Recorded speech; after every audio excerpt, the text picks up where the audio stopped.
उन्होंने सबकी बात सुनी, किसी की बात नहीं मानी, ना हाँ की ना नहीं की। इसीलिए सब ये सोचते रहे आज नहीं कल नहीं मौलाना के डिमांड सामने आएंगे। तो कोई कहता था जी वो गवर्नरशिप मांग रहे हैं जी, कोई कहता था वो सेनेट के अंदर ये मांग रहे हैं, कोई मांग रहे हैं। इस किस्म की बातें चल रही थी। ये सारी मीडिया के अंदर स्पेकुलेशन। मौलाना ने कोई चीज़ नहीं मांगी। अच्छा, सुनते रहे बस। इसी बात वो मौलाना ना हाँ करते थे ना करते थे, सुन लेते थे, कुछ सवाल करते थे कुछ। फिर एक स्टेज पे मौलाना का यार वो दिखाओ तो सही क्या है अमेंडमेंट, ड्राफ्ट क्या है। तो इन्होंने कहा है ये क्या होगा। अच्छा, अब ड्राफ्ट भी देखना चाह रहे हैं मौलाना। तो उस वक्त फिर क्योंकि मौलाना ने कहा हमें बताओ तो सही करना क्या जा रहे हो तुम। इन्होंने तो पहले मोटी बात की थी ना कि जी जजेस बड़े पावरफुल हो गए हैं, पार्लियामेंट का कुछ सुनता नहीं है। अच्छा, और ये इमरान खान को ख़त्म करना है, तो उसके लिए तो चाहिए हमें कानून चाहिए, और ये जजेस बड़ी गन काट रहे हैं। ठीक है, तो आप तो ये हम कर रहे हैं। अच्छा, तो मौलाना ने ना हाँ की ना की, और उसके बाद मौलाना का जरा दिखाओ तो सही अमेंडमेंट क्या है। फिर तो जब वो बात आई तो इन्होंने कहा जी अमेंडमेंट कटो, जी अमेंडमेंट कटो। वो तो खुफिया रखी हुई थी ना, वो तो दिखानी नहीं थी किसी को, वो तो आखिरी दिन पे ठा कर देनी थी। अच्छा, तो फिर निकालनी पड़ी। जब निकालनी पड़ी तो पता चला एक ड्राफ्ट नहीं है, 2-3 है। या ये कि यार एक ड्राफ्ट अगर मौलाना को दिखा दिया तो लीक हो गया ना। हाँ, तो थोड़ी कन्फ्यूजन क्रिएट करनी चाहिए ना, क्या है और क्या नहीं है। तो एक में थोड़ी सी कुछ ऐसी बात लिख दी, दूसरे में कुछ थोड़ी सी फ़र्क कर दी, थोड़ी सी तब्दीलियाँ कर दी, और मीडिया के अंदर मार्केट के अंदर दोनों ड्राफ्ट्स पहुंचा दिए, फ्लोट कर दिए ताकि पक्का ना कोई गल होए। हाँ। अभी भी हमारे हाथ में रहे कि हमने कंसेशन कहीं देनी है या नहीं देनी, कैसे करना है क्या नहीं करना, ज़्यादा मांगना है फिर कम करके अचीव करना है, अपने हाथ में रखें। अच्छा, तो that is why you saw 1, 2, 3 drafts. हाँ जी, मार्केट में तो और मार्केट वाज गोइंग क्रेजी कि जी एक्चुअली क्या है। और जो एमएनएस थे उनको पता ही नहीं था।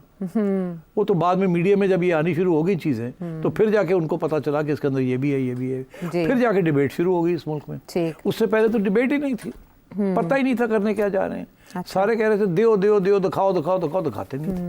उन्हें पता था कि अगर दिखा दिया तो लीक हो जाएगा ना। अगर अपने एमएनएस को कॉन्फिडेंस में ले लिया, पहले तो यही करते थे ना, जिस दिन कराना होता था उस दिन ठा करके लाए, अक्खा बंद करके सारे ने कहा चलो जी वोट पाओ और ख़त्म करो 15 मिनट के अंदर। 13 मिनट में ये करवाते रहे ना। जी जी, वो इमरान खान साहब के दौर में कानून साजी वो भी करते रहे और ये भी करते रहे। थ्रू आउट ये पार्लियामेंट के अंदर जो रूलिंग पार्टी होती है ऐसी करती है। जी, आए खान साहब ने भी ऐसी किया था, ये भी वैसे कर रहे हैं, इससे पहले भी ऐसे ही होता रहा। अच्छा, बताते नहीं है डिटेल के अंदर इस किस्म के जब इश्यूज होते हैं, वो सीक्रेट रखते हैं। जैसे कि वो 190 मिलियन पाउंड वाली सीक्रेट रखी, वो कैबिनेट। हाँ, तो यहाँ भी सीक्रेट रखते हैं कि डिबेट नहीं चाहिए ना। They don't want a debate शुरू हो गई तो फिर तो बड़ा अरसा लग जाएगा जी। ये 10 दिन में तो नहीं होगा ना, 2 दिन में तो नहीं होगा, 1 दिन में नहीं होगा, ये तो फिर 3 महीने लग जाएंगे। कमेटी बनानी पड़ जाएगी, कमेटी में बातें होंगी, वहाँ ऑपोजिशन भी आ जाएगी, तो कैसे पास होगा। And there is a need to hurry up, because वो चीफ जस्टिस की रिटायरमेंट आ रही है डेट, उससे पहले बहुत से फैसले होने हैं।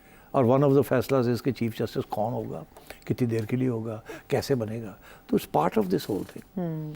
तो ये इस सारी कॉन्स्टिट्यूशनल अमेंडमेंट का मकसद 3 मकसद थे, इसीलिए उनको छुपा के रखा गया in all this legal jargon. अच्छा, एक ये था कि फौज के जो फैसले हैं वो चैलेंज नहीं होंगे कहीं भी, खा वो सिविलियंस को कोर्ट मार्शल करें या ना करें, जो भी फौज फैसले करती है रिगार्डिंग नेशनल सिक्योरिटी और court marshals for one reason और अनदर, वो चैलेंज नहीं होंगे। एक ये मकसद था, मिलिट्री कोर्ट्स नॉट आओ, एक तो ये मकसद था। दूसरा मकसद ये था कि जजेस जो हैं ज़्यादा ही आज़ाद हो गए। अगर तो आज़ाद होकर हमारे हक़ में होते तो फिर तो ठीक था। मतलब ये तो हमारे खिलाफ हो गए, तो इमरान खान के हक़ में हो गए हैं सारे, तो काबू कर। तो ये तो आज़ाद नहीं है, ये तो बिल्कुल सियासी तौर पर कॉम्प्रोमाइज्ड। तो उसके लिए भी कुछ इक़दाम करने पड़ेंगे, कुछ कानूनी तौर पर। और सबसे पहले तो चीफ जस्टिस का करना पड़ेगा। हम ऐसा चीफ जस्टिस नहीं चाहते जो कि प्रो इमरान खान हो और हमारी बात ना सुने। तो इसलिए ये सोचा कि इस वक्त काजी फायजीसा ही ऐसा है जो कि अब माइनॉरिटी जजेस के साथ है, मेजॉरिटी जजेस तो प्रो इमरान खान बन गए हैं, उनके जजमेंट से पता चल रहा है। ठीक, तो ये सेकंड ऑब्जेक्टिव था कि जुडिशरी की सो कॉल्ड इंडिपेंडेंस, जिसमें वो खुद चीफ जस्टिस को सिलेक्ट करते हैं, और सिलेक्ट क्या करते हैं, ऑटोमेटिकली बन जाता है। और आज के हालात के अंदर जो चीफ जस्टिस बनने जा रहा है मंसूर अली शाह, वो शख्स है जिसने वो जजमेंट दी है जिसके ऊपर सारा इस वक्त फड्डा पड़ा हुआ है। जिसके बाद 23 फड्डा शुरू हुआ। हाँ, ये 3941 जी। और सारी की सारी जो सवाल पूछा भी नहीं गया था, जो पिटिशनर भी नहीं था, वो उठा के इन 8 लोगों ने उठा के उधर दे दिया जी। In recent times. उसका वो हिस्से हैं, क्योंकि वो उसका हिस्सा है तो उसको उन्होंने आउट कर दिया कि भाई तुम अगर वो इधर खड़े हो जाते तो शायद ये जजमेंट ना होती। जी। तो इसलिए ये फैसला हुआ कि जी ये तो बंदा उधर का है। तो फिर कौन है हमारे पास? तो काजी है, कम से कम काजी हमारे साथ खड़ा तो रहा है इस इशू के ऊपर।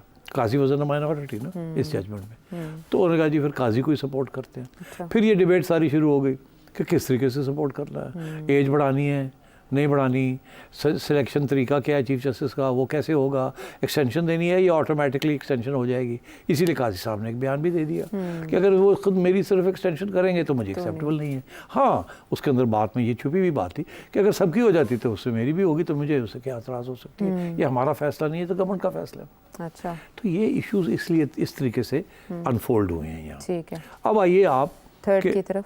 किसकी तरफ? सेकंड हो गया, थर्ड। हाँ। थर्ड क्या था उसमें? थर्ड ये था कि सिर्फ सुप्रीम कोर्ट को चीफ जस्टिस नहीं बट ऑल्सो जुडिशल कमीशन, क्योंकि जुडिशल कमीशन इंपॉर्टेंट हो जाती है। जो हाई कोर्ट से जब जजेस इधर उधर आते हैं तो वो कैसे होगा, उनको किसको लाना है किसको नहीं लाना। हाई कोर्ट में तंग करते हैं जो जजेस, उनको ट्रांसफ़र करें तो उसको चैलेंज नहीं होना चाहिए। तो ये सारी चीज़ें थी कि इस वक्त जो इतनी आज़ाद हुई हुई है ये judiciary, it's not an independent judiciary, it's over independent, shall we say that. Independent judiciary का जो मतलब था वो ये नहीं था कि ये जजेस जो है अकाउंटेबल नहीं है। हर जगह पे जजेस आर अकाउंटेबल।